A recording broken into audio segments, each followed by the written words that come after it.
विद्यार्थ्यांनो, आज आपण प्रकाशाचे परावर्तन हा पाठ अभ्यासणार आहोत।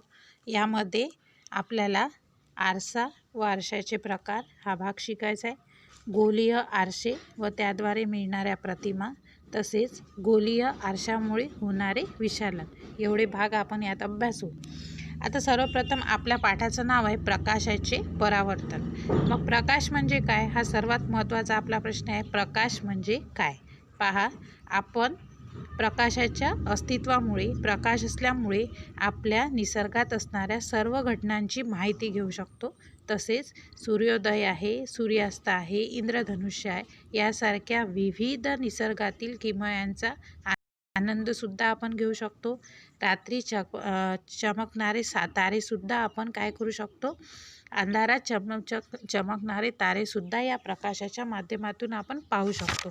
एवढंच नव्हे तर कृत्रिम वस्तू देखील आपण प्रकाशाच्या अस्तित्वामुळे पाहू शकतो। मग प्रकाश म्हणजे काय की कशाला म्हणू प्रकाश की दृष्टीची संवेदना, म्हणजे आपल्याला ज्या प्रकाशामुळे दृष्टीची संवेदना मिळते की आपण काय पाहत आहे ती मिळणारी विद्युत चुंबकीय प्रारणे म्हणजे त्याला प्रकाश। किंवा प्रकाश म्हणजे आपल्या सभोवताली ज्या घटना आहे त्या घटना संबंधीची माहिती पुरवणारा संदेशवाहक, त्याला आपण काय म्हणू, त्याला आपण म्हणू की प्रकाश आपल्या सभोवतालच्या घटनासंबंधीची माहिती पुरवणारा संदेशवाहक। आता पहा, जर प्रकाशाचे परावर्तन होत असेल तर ते प्रकाशाचे परावर्तन हे विविध पृष्ठभागावर होत असते। ते जर गुळगुळीत अशा सपाट पृष्ठभागावर झाले तर प्रकाशाचे परावर्तन हे नियमित होते, आणि ते जर प्रकाशाचे परावर्तन हे खडबडीत अशा पृष्ठभागावर झाले तर ते अनियमित होते। म्हणजे काय शिकलो आपण की प्रकाश म्हणजे काय की आपल्या सभोवतालच्या घटनासंबंधीची माहिती पुरवणारा जो संदेशवाहक आहे त्याला आपण प्रकाश म्हणू, किंवा दृष्टीची संवेदना निर्माण करणारी विद्युत चुंबकीय प्रारणे म्हणजे प्रकाश। आता प्रकाश हा वेगवेगळ्या पृष्ठभागावर या प्रकाशाचे काय होत असते, परावर्तन होते। जर ते गुळगुळीत अशा पृष्ठभागावर झाले तर प्रकाशाचे परावर्तन हे नियमित होते, आणि खळबळीत अशा पृष्ठभागावर झाले तर मात्र प्रकाशाचे परावर्तन हे कसे होते, अनियमित होते। आता यानंतर आपल्याला प्रकाशाबद्दल माहिती पाहिली, आपण त्याचे परावर्तन कसे होते ते पाहिलं। आता आरसा व आरशाचे प्रकार अभ्यासू। पहा, आरसा म्हणजे काय, कशाला म्हणू आपण आरसा की प्रकाशाचे परावर्तन होण्यासाठी आपल्याला चकाकणाऱ्या पृष्ठभागाची आवश्यकता असते। का आवश्यकता असते, कारण चकाकणारा पृष्ठभाग हा काय करतो, प्रकाश कमी शोषून घेतो, जास्तीत जास्त प्रकाशाचे परावर्तन होते। की चकाकणारा जो पृष्ठभाग आहे तो काय करतो, प्रकाश कमी शोषून घेतो व त्यामुळे जास्तीत जास्त प्रकाशाचे परावर्तन होते।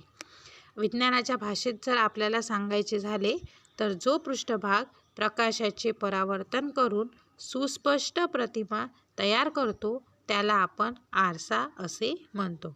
पहा, सोपा आहे की कशाला आरसा म्हणू आपण की जो पृष्ठभाग प्रकाशाचे काय करतो, परावर्तन करतो, आणि परावर्तन करून आपल्याला सुस्पष्ट प्रतिमा मिळते त्याला म्हणतात आरसा। की जो पृष्ठभाग प्रकाशाचे परावर्तन करून सुस्पष्ट प्रतिमा तयार करतो त्याला आरसा असे म्हणतात। मग आरसा हा परावर्तनशील पृष्ठभाग आहे का आहे, कारण त्यातून प्रकाशाचे काय होते, परावर्तन होते। आपल्या दैनंदिन जीवनात विविध प्रकारच्या आरशांचा आपण वापर करत असतो। मग या आरशांमध्ये सपाट आरसा पण असतो आणि वक्र गोलाकार सुद्धा आरसा असतो। म्हणून आरशांचे दोन प्रकार पडतात, एक सपाट आरसा आणि एक वक्र गोलाकार आरसा। आता आपण सपाट आरशाची माहिती अभ्यासू। पहा की दैनंदिन जीवनात अनेक ठिकाणी सपाट आरसा वापरला जातो। मग हा सपाट आरसा काय करतो की गुळगुळीत काचेच्या काय असतो, सपाट आरसा म्हणजे काय की ह्या सपाट आरशाला काय असतात, गुळगुळीत काचेच्या मागील पृष्ठभागावर एक पातळ असा अल्युमिनियमचा किंवा चांदीच्या धातूचा परावर्तक लेप दिलेला असतो आणि तो दिल्याने सपाट आरसा काय होतो, तयार होतो. मग तो दिल्यानंतर जो सपाट आरसा तयार होतो, तो सपाट आरसा परावर्तक पृष्ठभागाची ही बाजू काय करते, कशाला दिलेला असतो की ही बाजू अपारदर्शक करण्यासाठी पुन्हा त्या पृष्ठभागावर संरक्षण म्हणून धातूचा जो परावर्तक लेप असतो, त्या परावर्तक लेपावर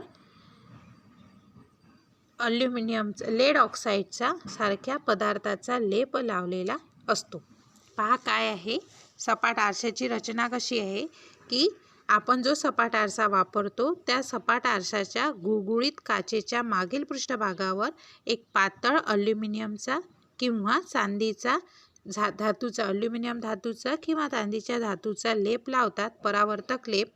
आणि तो दिल्याने, तो लेप कशासाठी लावतात, तो लेप दिला की सपाट आरसा हा काय करतो की तयार होतो. कोणता लेप देतात त्याच्यावर, अल्युमिनियमचा किंवा चांदीच्या धातूचा. हा परावर्तक पृष्ठभागाची ही जी बाजू आहे जी अपारदर्शक आहे ती करण्यासाठी व पृष्ठभागात संरक्षण म्हणून त्या धातूचा जो आपण लेप लावतो, एक अल्युमिनियमचा किंवा चांदीच्या, त्या धातूच्या परावर्तक लेपावर लेड ऑक्साईड सारख्या पदार्थाचा लेप दिलेला असतो. लेड ऑक्साईड सारख्या पदार्थाचा लेप दिलेला असतो. अशा प्रकारे ही आहे सपाट आरशाची काय रचना. आता यानंतर आपण आरशासमोर, आपण घरातील जो आरसा आहे त्या आरशासमोर उभे राहिले असता आरशात आपल्याला सुस्पष्ट प्रतिमा दिसते ना. मग ती सुस्पष्ट प्रतिमा दिसते, तर आरशात प्रतिमा कशी तयार होते हे समजण्यासाठी बिंदू स्रोताच्या प्रतिमेचा आपल्याला इथे अभ्यास करायचा आहे. आता बिंदू स्रोताच्या प्रतिमेचा अभ्यास करताना सर्व दिशांनी जे प्रकाश किरण निघतात त्यापैकी काही प्रकाश किरण, जास्तीत जास्त अनेक प्रकाश किरण हे आरशावर पडतात आणि परावर्तित होऊन ते कुठे पोचतात, डोळ्यापर्यंत पोचतात. आता परावर्तनामुळे हे किरण आरशामागील ज्या बिंदूपाशी आल्यासारखे आपल्याला भासतात त्या बिंदूवरच ती बिंदू स्रोताची प्रतिमा काय होते, तयार होते. आता आकृतीमध्ये आपण पाहिलं की या आकृतीमध्ये आपल्याला काय दिसतं की सपाट आरशासमोर लंबरूपात पडणारे जे प्रकाश किरण आहे ते लंबरूपातच आपल्याला परावर्तित होतात. या आकृती तिथे आपल्याला दाखवलं आहे की आपाती किरण आणि परावर्तित किरण. आपाती किरण हे लंबरूपात आहेत, तर परावर्तित किरण सुद्धा आपल्याला लंबरूपातच वापस जाताना दिसतात. हे म्हणजे काय की अनेक किरण हे आरशावर पडतात आणि परावर्तित होऊन डोळ्यापर्यंत ते पोचतात. परावर्तनामुळे हे किरण आरशामागील ज्या बिंदूपासून आल्यासारखे आपल्याला भासतात त्याच बिंदू स्रोताची प्रतिमा तिथे तयार होते. म्हणजेच आरशावर लंबरूपात जे आपल्याला प्रकाश किरण इथे पडलेलं दिसते या आकृती अ मध्ये, या लंबरूपात पडणारे प्रकाश किरण हे लंबरूपातच परावर्तित होतात. इथे आपल्याला आकृतीत दाखवलं आहे की परावर्तित आपाती किरण हे लंबरूपात आहेत, तर आपल्याला परावर्तित किरण पण लंबरूपातच मिळाले. याचा अर्थ काय की आरशावर लंबरूपात पडणारे किरण हे लंबरूपातच परावर्तित होतात. त्यानंतर आकृती 12.2 ब मध्ये पहा की ब मध्ये दाखवल्याप्रमाणे आपल्याला या आकृतीमध्ये M1 आणि M2 M1 आणि M2 हा सपाट आरशासमोर O हा बिंदू स्रोत आहे.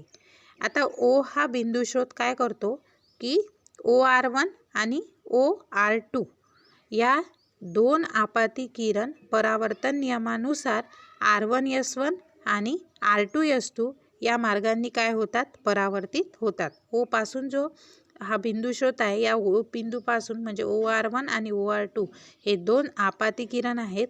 तर हे आपाती किरण नियमानुसार RS1 आणि RS2 आपल्याला इथे दिसते. RS1 आणि RS2 या मार्गाने ते काय होत आहेत, परावर्तित होतात. आणि हे परावर्तित किरण मागे वाढवल्यास आपल्याला O1 हा बिंदू इथे मिळतो. आता O1 या बिंदूत एकमेकांना छेदतात आणि ई कडून पहिल्यास ते O1 बिंदूतून आल्यासारखे आपल्याला भासतात. O पासून निघणारे इतर किरणही असेच परावर्तित होतात आणि O1 बिंदूपासून निघाल्यासारखे ते भासतात. म्हणून बिंदू O1 ही बिंदू O ची काय ठरते? प्रतिमा ठरते.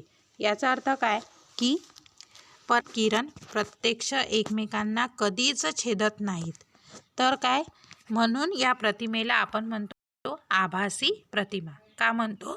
आपल्याला जी प्रतिमा मिळते तिला आपण आभासी प्रतिमा का म्हणतो? कारण परावर्तित किरण प्रत्यक्ष एकमेकांना कधीच छेदत नाहीत, म्हणून त्या प्रतिमेला आपण आभासी प्रतिमा म्हणतो.